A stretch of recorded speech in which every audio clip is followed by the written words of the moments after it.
Subscribe कीजिए hummus many को, साथ लगे बेल आइकन को भी प्रेस कर दीजिएगा। रेसिपी पसंद आए तो लाइक भी ज़रूर कीजिएगा। बिस्मिल्लाहिर्रहमानिर्रहीम, अस्सलाम वालेकुम। कैसे हैं आप सब? उम्मीद है आप सब खैरियत से होंगे और दुआ है अल्लाह पाक आप सबको खुश आबाद रखिए अपने प्यारों के साथ। आज मैं चना पुलाव की रेसिपी आपके साथ शेयर कर रही हूँ, जो कि बहुत मज़ेदार रेसिपी है। हर कोई बनाता है अपने अपने तरीक़ों से, और मैं इसका पुलाव बना रही हूँ। इसकी बिरयानी भी बनती है और साथ में इसके एक वेजिटेबल रायता भी आपके साथ शेयर करूँगी, जो इसके साथ बहुत मज़ा देता है। इसको बनाने के लिए सबसे पहले मैंने एक पैन में ऑयल लिया है, 1 कप के करीब लिया है मैंने। उसको थोड़ा सा गरम करेंगे और फिर कुछ साबुत गरम मसाले हम इसके अंदर डाल देंगे, जिसमें 1 स्टिक दालचीनी, 1 बादियान का फूल, 4 से 5 काली मिर्चें, 4 से 5 ही लौंगे, 1 टीस्पून ज़ीरा और 2 मैं तेज़ पत्ते डाल रही हूँ। थोड़ी सी देर हम इनको कड़कड़ा लेंगे और उसके बाद 1 अदद प्याज स्लाइस करी हुई है वो हम इसके अंदर डाल देंगे और इसको ब्राउन होने तक पका लेंगे। प्याज हमारी ब्राउन हो जाएगी। इस मौके पर हम 1 टेबल स्पून के करीब लहसुन अदरक का पेस्ट इसके अंदर डाल देंगे और डालते ही इसके अंदर हम थोड़ा सा 1 से 2 टेबल स्पून पानी भी डालेंगे, ताकि प्याज का जो है कुकिंग प्रोसेस रुक जाए और वो जले नहीं।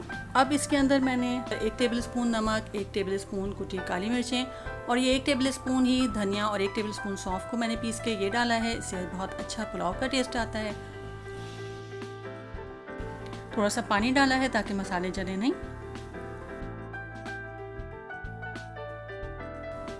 और इसको मिक्स करूँगी अच्छी तरह से। और साथ ही इसके अंदर ये 4 से 5 मैं हरी मिर्चें डाल रही हूँ, जिनको मैंने बीच में से स्प्लिट कर लिया है। और फिर एक ये बड़ा टमाटर है जिसको मैंने स्लाइस में कट किया है, ये मैं डाल रही हूँ इसमें। ये क्योंकि पुलाव बना रही हूँ इसलिए मैंने कुछ ज़्यादा मसाले मिर्चें वगैरह इसमें नहीं डाली हैं, पिसी लाल मिर्चें या कुटी लाल मिर्चें वगैरह।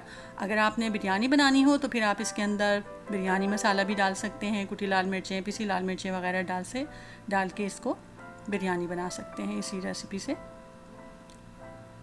थोड़ा सा भूनेंगे हम टमाटरों को भी मसालों के साथ। थोड़ा सा पानी डाला है मैंने ताकि थोड़े टमाटर गल जाएं।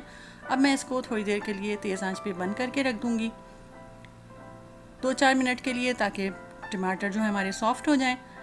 अब चम्मच चला के देखें आप टमाटर सॉफ्ट हो चुके हैं।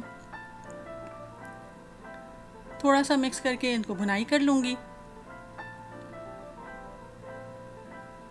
और अब भुनाई करने के बाद हम इसके अंदर चने शामिल कर देंगे, जो कि हमने पहले से बॉईल करके रखे हुए हैं, 2 कप के करीब या जितने आपको पसंद हो। और साथ ही मैंने जो इसके अंदर पानी बॉईल करते हुए आया था वो भी मैंने इसके अंदर बचा है, वो भी मैंने इसके अंदर डाल दिया है, जो कि सारा फ्लेवर इसका चनों का इसके अंदर मौजूद होता है।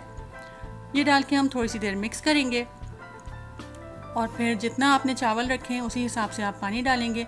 मैंने 3 गिलास चावल यूज़ कर रही हूँ, तो फिर मैं इसके अंदर 4.5 गिलास के करीब मैं इसके अंदर पानी डालूँगी, जो कि इसका यखनी की तरह से बन जाएंगे।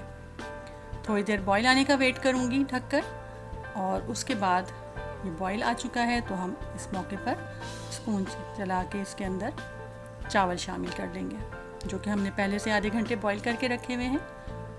बासमती राइस है ये।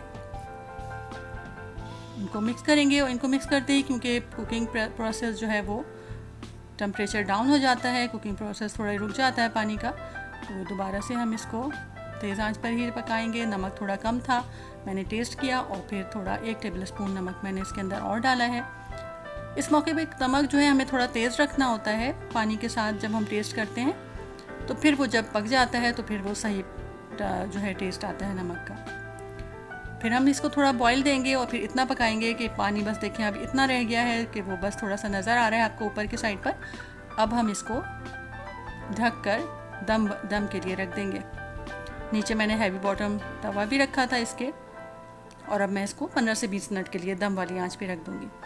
साथ ही हम योगर्ट ले रहे हैं 1 कप के करीब। थोड़ा सा पानी डालूँगी क्योंकि काफ़ी थिक है।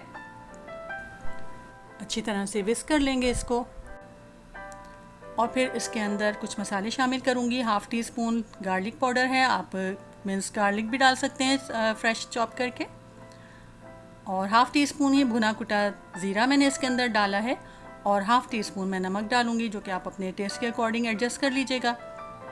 इन चीज़ों को अच्छी तरह मिक्स करेंगे और फिर कुछ वेजिटेबल इसके अंदर हम डालेंगे, क्योंकि ये वेजिटेबल रायता है।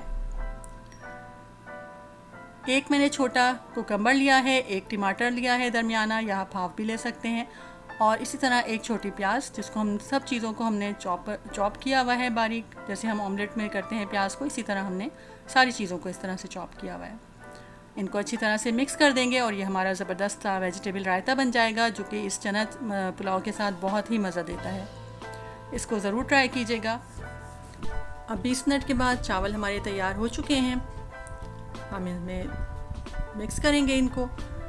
मैं चनों को इस तरह से बॉईल बना करके और हस्बे ज़रूरत पैकेट्स बनाकर फ्रीज़ कर देती हूँ, और बाज़ दफ़ा आपके समझ में नहीं आ रहा होता कि क्या पकाएं, तो आप उस वक्त निकाल के इनको पुलाव बनाएं, बिरयानी बनाएं, चना चाट बनाएं, या फिर चनों का सालन कुछ भी बनाकर इस्तेमाल कर सकते हैं। बहुत ही आसान रहता है और बहुत हेल्पफुल रहता है इस तरह से। अब हम इनको डिश आउट कर लेंगे अपने चने पुलाव को, जो कि तैयार हो चुका है। ज़रूर ट्राई कीजिएगा, और गर्मियों में तो बहुत ही मज़े का लगता है ये, और हल्का फुल्के सी रेसिपी है, और साथ ही ये रायता भी वेजिटेबल का। ट्राई कीजिएगा और बताइएगा आपका कैसा बना। वीडियो को लाइक करना और चैनल को सब्सक्राइब करना मत भूलिएगा अगर अभी तक नहीं किया। फिर मिलेंगे एक और अच्छी रेसिपी के साथ। जब तक के लिए इजाज़त दीजिए। अल्लाह हाफ़िज़।